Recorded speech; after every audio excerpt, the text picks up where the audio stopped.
நீங்கள் பார்த்துக் கொண்டிருப்பது உங்கள் விஜய்.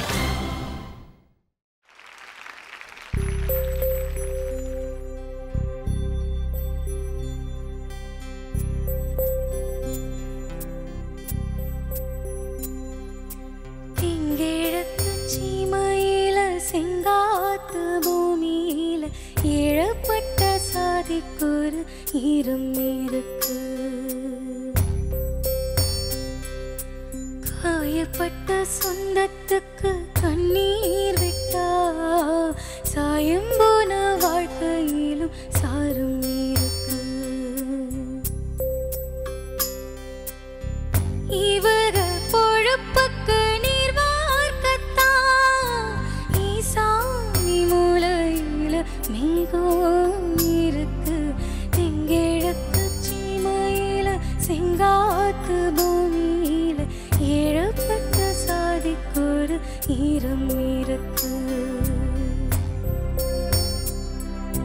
காயப்பட்ட சொந்தத்துக்கு கண்ணீர் விட்டா சாயம் போன வாழ்க்கையிலும் சாரும் இருக்கு.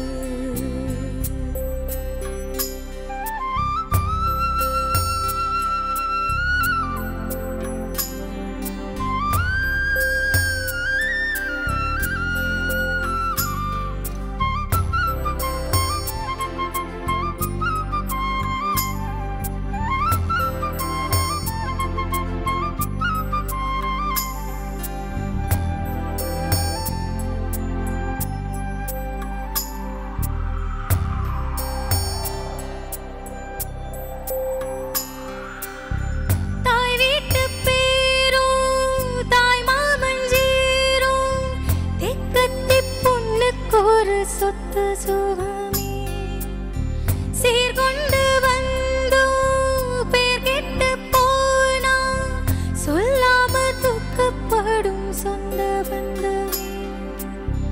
குத்தந்தா பார்த்த ஊரில் சுத்தமில்லையே, கோழிக்கு துஞ்சு மேல கோபம் வரலையே. உன் போல அண்ணன் இந்த ஊரில்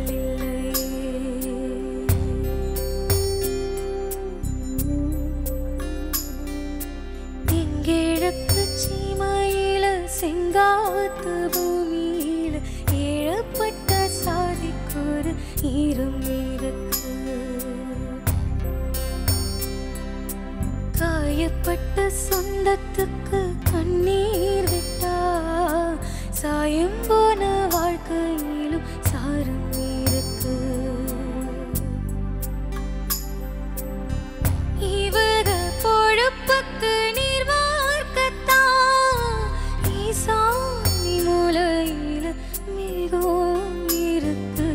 தெங்கிழக்கு சீமையில செங்காத்து பூமியில ஏழப்பட்ட சாதிக்கொரு ஈரம் இருக்கு.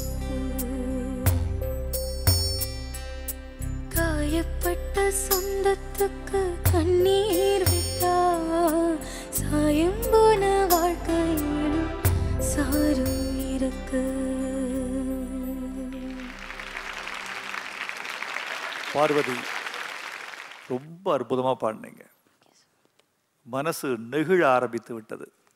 வயிற்றிலிருந்து ஒரு மேகம் எழுந்து வந்து கண்ணின் ஓரமாக மழை பெஞ்சிட்டு போயிடுச்சு. சின்ன குயில் சித்ராவை நினைவில் கொண்டு வந்து நிறுத்திய குரல் உங்கள் குரல்.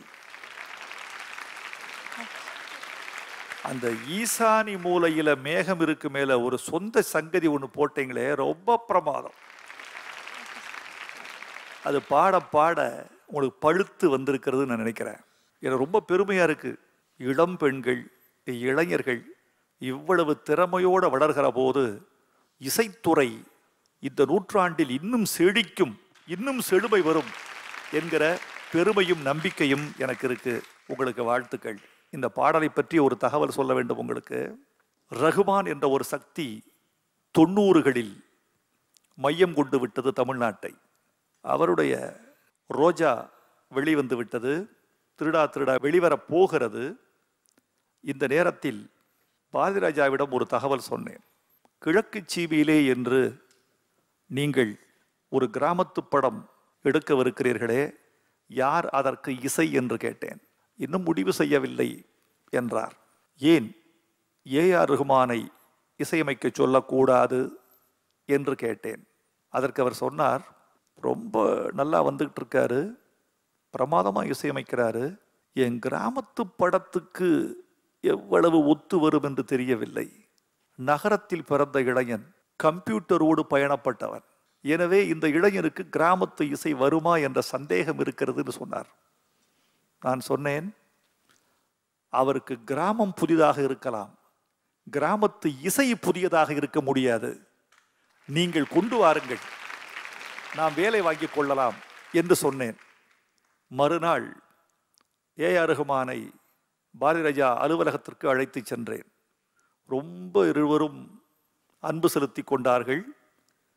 உட்கார்ந்தம் பாட்டு பண்றதுக்கு இசையமைக்க ஆரம்பித்தவுடன் பாரதிராஜா மிரண்டு போனார். என்னப்பா இந்த பையனுக்குள்ள இவ்வளவு திறமை, கேட்காத சத்தத்தை கேட்க வைக்கிறானே.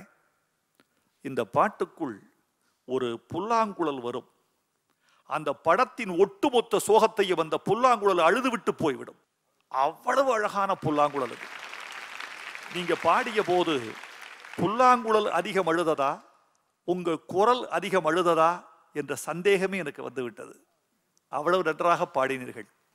கிழக்கு சீமையிலே ஏஆர் ரஹ்மான், பாரதி ராஜா, வைரமுத்து கூட்டணியில் நவீன பாசமலர், அந்த பாடலை நீங்கள் மிக அழகாக பாடினீர்கள். உங்களுக்கு நல்ல எதிர்காலம் உண்டு, வாழ்த்துகிறேன். வெகு விரைவில் உங்களை ஒரு ஒலிப்பதிவில் பாட வைக்க வேண்டும் என்று நான் பிரியப்படுகிறேன். அழைப்பு வரும்.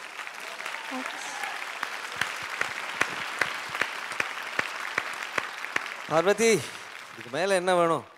ரொம்ப அழகாக பாடிங்க, ரொம்ப அழகாக பாடிங்க சார். நீங்கள் ரொம்ப ரசிச்சிருப்பீங்க எல்லார் பாட்டையும். கண்டிப்பாக அதோட பெரிய ஒரு பங்கு வந்து நம்ம அனந்த் சார் கண்டிப்பாக சொல்லி ஆகணும். என்னோட ஒரு அபிப்பிராயத்தில் வந்து ஒரு லைவ் ஷோ நம்ம பாடும்போது இன்னும் கொஞ்சம் ஒரு ப்ரெசன்ஸ், இன்னும் கொஞ்சம் ஒரு போல்ட்னஸ் நீங்கள் கொண்டு வரலாம்.